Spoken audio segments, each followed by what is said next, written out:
Hi guys! Hi ka-getaway! Nandito tayo sa Tito B's Bulalo House. Located ito sa Mahogany Avenue, Tagaytay City. As early as 6 a.m., pwede nyo nang matikman ang kanilang bulalo.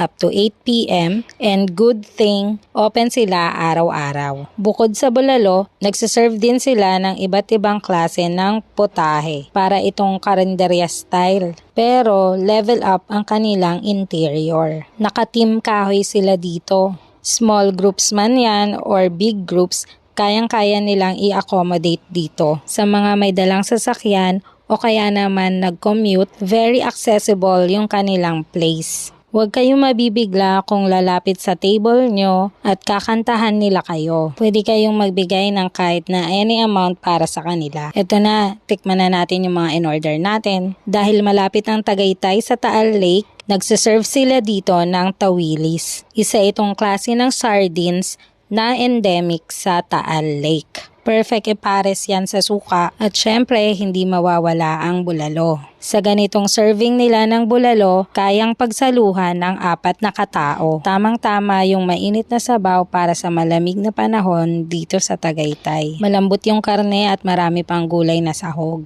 Kaya ano pang hinihintay nyo? Pwede nyong dayuhin ito. Thank you for watching and see you on my next getaway.